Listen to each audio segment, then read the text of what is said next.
Dear student, हम लोग reproductive health के बारे में डिस्कशन कर रहे थे।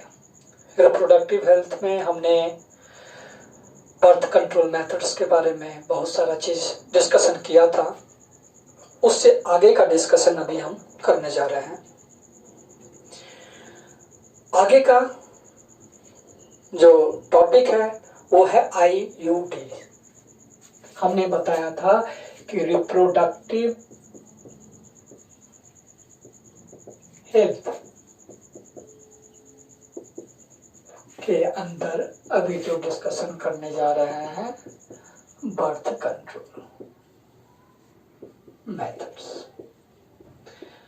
और इसमें से बहुत सारा चीज डिस्कशन कर चुके थे। Natural method, barrier methods, chemical methods, ये सारा चीज हो चुका है। आगे का जो डिस्कशन है, जो ऑलमोस्ट 4th पॉइंट है, इसमें हम देखते हैं IUDs के बारे में। क्या होता है ये IUDs? हम जानते हैं कि इसको इंट्रा यूटेरिन डिवाइस कहते हैं। इंट्रा यूटेरिन डिवाइस क्या होता है? इंट्रा यूटेरिन डिवाइस, अगर हम छोटा सा डायग्राम बनाते हैं, जैसा कि फीमेल रिप्रोडक्टिव सिस्टम में आप जानते हैं, तो इस डायग्राम में हम जानते हैं कि यूट्रस ये जो यूट्रस का पार्ट है, इसी के नाम पे ये पड़ा है इंट्रा यूटेरिन डिवाइस। मतलब इसके अंदर हम सेट करने जा रहे हैं कुछ डिवाइस को। तो ये नॉर्मली 3 तरीके का डिवाइस होता है। एक तो ऐसा है जो कि बिल्कुल ही इनर्ट होता है, दूसरा कॉपर रिलीजिंग होता है, और तीसरा हार्मोन रिलीजिंग होता है। हार्मोन रिलीजिंग से बार बार क्वेश्चन आता है, कॉपर रिलीजिंग से भी क्वेश्चन आता है। तो हमने ये अभी बताया कि ये 3 तरीके का है। पहला मैंने बताया, एक तो इनर्ट है, दूसरा कॉपर रिलीजिंग है, और तीसरा हार्मोन रिलीजिंग है। ये जो इनर्ट है ये नॉन मेडिकेटेड होता है। नाम से ही मालूम चल रहा होगा कि इनर्ट नॉन मेडिकेटेड ही है। ये एक्चुअली जो इनर्ट IUD जो होता है, बनता कैसे है? पॉलीइथाइलिन के साथ बैरियम सल्फेट को मिक्स करके बनाया जाता है। पॉलीइथाइलिन मैं बता रहा हूं, मैं लिख भी दे रहा हूं। ये मैंने बताया कि पॉलीइथाइलिन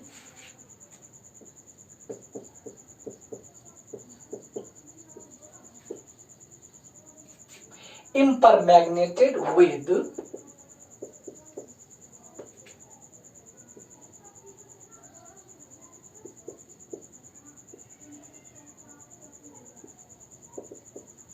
with barium सल्फेट, इसके साथ बनाया जाता है। या स्टेनलेस स्टील का भी यूज किया जाता है, जो लूप्स की तरह होता है। तो इसका एग्जाम्पल एक हम देखते हैं। इसका एक एग्जाम्पल, इंपॉर्टेंट एग्जाम्पल है, जिसको हम लिप्स लूप बोलते हैं। ये इंपॉर्टेंट है आपका एग्जाम्पल। तो इनर्ट के अंदर जो एग्जाम्पल्स है, इस एग्जाम्पल्स में लिप्स लूप, ये जान लीजिए। चूंकि ये एग्जाम बहुत नजदीक है, इसलिए ज्यादा डिटेल में जाने की जरूरत नहीं है। आपको मैंने सिर्फ इतना बताया है कि IUD 3 तरीके का होता है। इनर्ट है, इनर्ट नॉन मेडिकेटेड, ये भी आप लिख लीजिए। मैंने बताया कि नॉन मेडिकेटेड है। और उसके बाद इसमें polyethylene impregnated with the barium sulphate होता है, या इसके बदले में स्टेनलेस स्टील को भी हम यूज कर सकते हैं। और इसका एग्जाम्पल एक है लिप्स, लूप की तरह होता है, इसीलिए इसका एक्चुअली शेप अलग अलग होता है, तो कुछ लूप्स की तरह भी होते हैं। ठीक है, तो ये हमने बता दिया, बस आपके एग्जाम के लिए इतना इंपॉर्टेंट है। आगे आते हैं हम कॉपर रिलीजिंग के बारे में। कॉपर रिलीजिंग आयोडीज को समझने के लिए सबसे पहले हम ये समझते हैं कि कॉपर आखिर करता क्या है। कॉपर का जो मेन काम है, ये स्पर्म की मोटिलिटी को कम करता है और मोर्टेलिटी को इंक्रीज कर देता है। मैंने बताया कि कॉपर में आखिर ये क्या करता है, मैं फिर से बता देता हूं कॉपर के लिए। कॉपर जो रिलीजिंग आयोडी है, इसमें पहले कॉपर ये जो आयंस का फॉर्म होता है, ये करता क्या है, ये दो काम करता है। एक तो स्पर्म की मोटिलिटी को डिक्रीज करता है, दूसरा स्पर्म की मोर्टेलिटी को इंक्रीज करता है,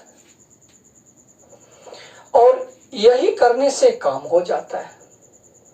मतलब समझ में आ ही गया होगा कि स्पर्म का मूवमेंट रोकेगा और स्पर्म को मार देगा, मारने की कैपेसिटी इंक्रीज कर देगा। जो जैसा मीडियम होता है, हम तो जानते हैं कि वेजाइना में ऐसे ही पीएच 4.5 के आसपास होता है, और सीमेन का पीएच 7.2 से 7.4 के आसपास है। ऐसे ही उसके लिए फेवरेबल उतना है नहीं, वहां से जो कुछ भी बच के आएगा और अंदर आएगा तो फिर बेचारा कॉपर उसे मार डालेगा। यानी ये भी एक मेथड है जिसके वजह से बर्थ कंट्रोल किया जा सकता है। अब सवाल यह है कि किसी भी मीडियम से, जैसे कॉपर को जो हम लगाते हैं, कॉपर जो हम इंसर्ट करते हैं टी के फॉर्म में करते हैं, तो कॉपर टी, और उस कॉपर टी का नाम अलग अलग होता है। हम जानते हैं जैसे कॉपर टी, ये कॉपर टी का नाम अलग अलग होता है। जैसे 200 है, फिर उसके बाद 250 है, 375 है, 380 है, 380A है, तो ये अलग अलग है। 200 हुआ, फिर कॉपर टी 250 हुआ, कॉपर टी मैंने बताया 375 हुआ, इसी तरीके से 380 हुआ, इसी तरीके से कॉपर टी इसी में 380A है। इस तरीके से जितना ये इंक्रीज हो रहा है, इसका मतलब कॉपर को का जो लोडिंग कैपेसिटी है वो बढ़ रहा है, इसीलिए इसको हम मल्टी लोड बोलते हैं। जैसे मल्टी लोड मतलब अगर कैपेसिटी हम ज्यादा लोड कर देते हैं कॉपर, तो उसको हम मल्टी लोड के फॉर्म में ही बोलते हैं। आखिर ये नंबर किस बेस पे दिया गया है, इसे भी समझना होगा। एक्चुअली होता क्या है कि कॉपर जब यूट्रस में सेट किया जाता है, एज ए यूट्रिन डिवाइस जब सेट होता है कॉपर टी के फॉर्म में, तो ये कॉपर धीरे धीरे डिफ्यूज होते रहता है। ये इसका नेचर है, आयोनिक फॉर्म है, धीरे धीरे डिफ्यूज होते रहेगा, और ये डिफ्यूज होकर के अल्टीमेटली अपना काम करेगा। अब सवाल ये है कि जो डिफ्यूज होता है वो सर्टेन एरिया को कवर करता है, और जो एरिया होता है उसको स्क्वायर mm में हम कवर करते हैं, लिखते हैं, डिनोट करते हैं। तो ये जो एरिया जो डिनोट हम करते हैं स्क्वायर mm में, और ये जो 200 है, ये 200 स्क्वायर mm है। ये जो भी है वो स्क्वायर mm है। इसका मतलब ये हुआ कि कॉपर जो रिलीज हो रहा है, जो डिफ्यूज हो रहा है, वो अल्टीमेटली इतने स्क्वायर mm एरिया को कवर कर रहा है। उसके बेस पे इसका नाम ये दे दिया गया है। अब आपको समझ में आ गया होगा कि किसके बेस पे दे दिया गया है और ये करता क्या है। तो ये आपको ये भी समझ में आ गया। नॉर्मली जो क्वेश्चन आता है कॉपर का फंक्शन आता है कि ये करता क्या है, और मल्टी लोड से रिलेटेड आता है क्वेश्चन। इसको आप जरूर ध्यान में रखिएगा। आगे की बात हम करते हैं। आगे मैंने बताया हार्मोन रिलीजिंग आयोडीज भी है। हार्मोन रिलीजिंग आयोडीज में निश्चित रूप से क्या करेगा, वो हार्मोन रिलीज करेगा, हार्मोन रिलीज करेगा। तो देखते हैं हार्मोन रिलीजिंग में क्या है।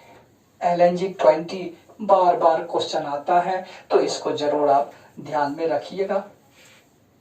मैंने बताया कि तीसरा हार्मोन रिलीजिंग आयोडीज।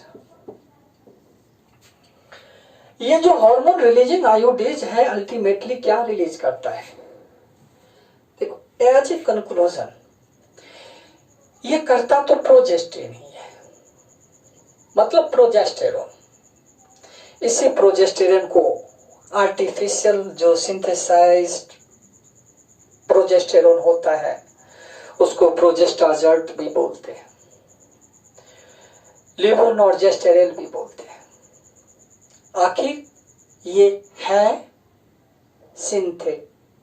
सिंथेसाइज्ड मतलब आर्टिफिशियल प्रोजेस्टेरोन। हमने ये बताया कि हार्मोन रिलीजिंग में क्या रिलीज किया, हम समझने के ख्याल से ये बोल सकते हैं कि ये तो प्रोजेस्टेरोन ही रिलीज कर रहा है, लेकिन चूंकि ये आर्टिफिशियल है, आर्टिफिशियल प्रोजेस्टेरोन है, तो इसका नाम अलग अलग दे दिया गया है। क्या दिया गया है, प्रोजेस्टाजर्ट। स्पेलिंग देख लीजिएगा, हो सकता है कि कहीं गलत हो स्पेलिंग, प्रोजेस्टाजर्ट। और दूसरा मैंने बताया लेवोनॉर्जेस्टेरोल, लेवोनॉर्जेस्टेरोल। लेवोनॉर्जेस्टेरोल को ही LNG-20 बोलते हैं। अक्सर क्वेश्चन ये आता है कि LNG-20 या इसमें से हार्मोन रिलीजिंग आयोडीन कौन है, तो LNG-20। ठीक है, तो आपको समझ में आ गया होगा कि ये करता क्या है। ये हार्मोन रिलीजिंग आयोडीन में किस हार्मोन को रिलीज करता है, आखिर ये काम कैसे करता है, प्रोजेस्टेरोन। आप जब मेंस्ट्रुअल क्लॉक को देखेंगे तो देखेंगे कि जैसे ही प्रोजेस्टेरोन का लेवल खत्म होता है या बिल्कुल नेग्लिजिबल हो जाता है, तब जाकर के हाइपोथैलेमस एक्टिव होता है और हाइपोथैलेमस से GnRH निकलता है, और वही GnRH अल्टीमेटली करता क्या है, एंटीरियर पिट्यूटरी को एक्टिव करता है और FSH निकलता है, और वही FSH अल्टीमेटली फॉलिकल्स पे एक्ट करता है और फॉलिकल्स को डेवलप करवाता है, एस्ट्रोजन निकालता है, और फिर एस्ट्रोजन का लेवल बहुत इंक्रीज हो जाता है। एक टाइम ऐसा आता है कि LH भी सर्ज हो जाता है, तो LH भी सर्ज, एस्ट्रोजन भी इंक्रीज, तो ओवुलेशन वो करा देता है। और जो कुछ भी बचा वो कॉर्पस ल्यूटियम होता है, उससे प्रोजेस्टेरोन निकलता है, और प्रोजेस्टेरोन 23-24 डे के आसपास में तो ज्यादा रहता है, लेकिन 28 डे तक आते आते वो कम हो जाता है। कंडीशन एक है कि अगर फर्टिलाइजेशन नहीं हुआ है तो तब की बात है कि अगर फर्टिलाइजेशन उधर नहीं हुआ है फैलोपियन ट्यूब में, तब ये प्रोजेस्टेरोन कम हो जाएगा। लेकिन अगर प्रोजेस्टेरोन नहीं कम हुआ, प्रोजेस्टेरोन अगर है, तो वो हाइपोथैलेमस को एक्टिव नहीं करेगा, जिसके वजह से आगे की पूरी प्रक्रिया यानी कि FSH ही एक्टिवेट नहीं होगा, एंटीरियर पिट्यूटरी ही एक्टिवेट नहीं होगा, और इस तरीके से ये काम करता है। पूरा मैकेनिज्म आप जानते हैं, इसको पूरे डिटेल में बताने की जरूरत नहीं है। तो मैंने ये भी बता दिया कि ये किस तरीके से काम करता है। और इंडिया में खास करके जो यूज किए जाते हैं इसमें, तो मैक्सिमम यूज इसी का होता है। मैक्सिमम यूज जो आयोडीज का ही होता है, उसमें भी हार्मोन रिलीजन वाले का यूज किया जाता है। तो उम्मीद है आपको ये समझ में आ गया होगा। फिर हम नेक्स्ट क्लास में किसी और टॉपिक पे डिस्कशन करेंगे।